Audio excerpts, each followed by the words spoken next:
All data and statistics are based on publicly available data at the time of publication. Some information may be out of date.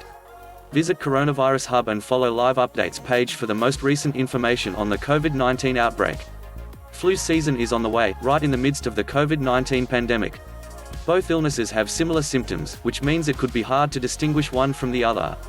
Researchers are only starting to learn how early symptoms of COVID-19 and the seasonal flu can be differentiated in children. New research published in JAMA Network Open Trusted Source by a team out of Children's National Hospital found there were no significant differences in hospitalization rates, intensive care unit (ICU) admission, or ventilator use in children with the flu or COVID-19. Researchers were surprised to learn that more people with COVID-19 than the flu reported fever, cough, diarrhea, vomiting, headache, body ache, or chest pain when they were diagnosed. With flu season expected to start in October, parents could soon be trying to decipher if a sick child has the seasonal flu or signs of COVID-19 that could necessitate quarantine or a trip to the doctor's office. Here's what to look for when trying to decide if a child has the flu or COVID-19. Flu vs. COVID-19. The Centers for Disease Control and Prevention (CDC) trusted source recently released guidance on the differences between the flu and COVID-19. While COVID-19 and flu viruses are thought to spread in similar ways, COVID-19 is more contagious among certain populations and age groups than flu, the organization states. The report found that the time it takes for symptoms to appear between exposure and an infection, as well as how long the virus spreads, differs between the flu and SARS-CoV-2, the virus that causes COVID-19. COVID-19 has been observed to have more superspreading events than flu.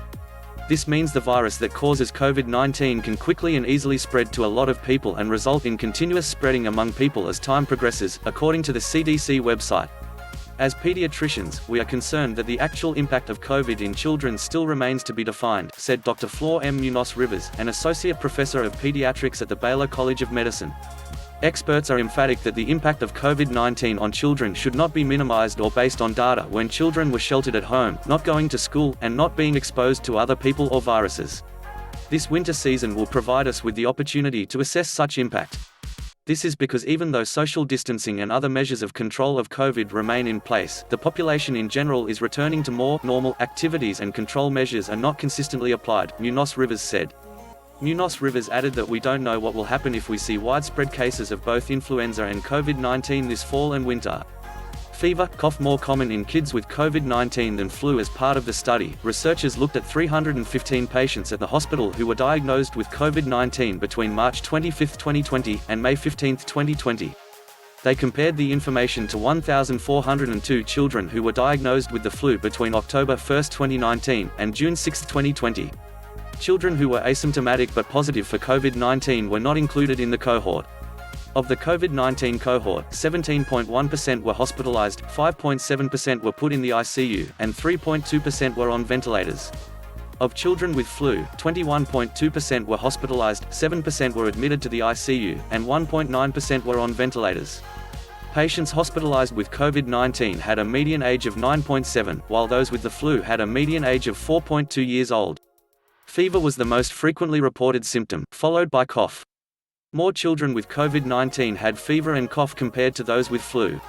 A greater percent of those with COVID-19 reported symptoms including diarrhea, vomiting, headache, body aches, chest pain. There wasn't a statistically significant difference in children reporting congestion, sore throat, or shortness of breath. Because the number of flu cases at the hospital decreased when schools closed during March, Dr. Xiaoyan Song, lead study author and director of infection control epidemiology at Children's National Hospital, wants to look at the effects of school closures on COVID-19 spread. We want to assess the quantitative impact of school closures so we can determine at what point the cost of closing schools and staying at home outweighs the benefit of reducing transmission of COVID-19 and burdens on the healthcare system, she said. Overlapping symptoms. Another problem for parents is the fact that COVID-19 and flu can occur at the same time, the CDC stated. The symptoms of COVID-19 and influenza are very similar, and as this study shows there are few differences in the presentation, said Dr. Nathaniel Beers, president of the HSC Healthcare System and a pediatrician with Children's National Medical Center who wasn't affiliated with the research.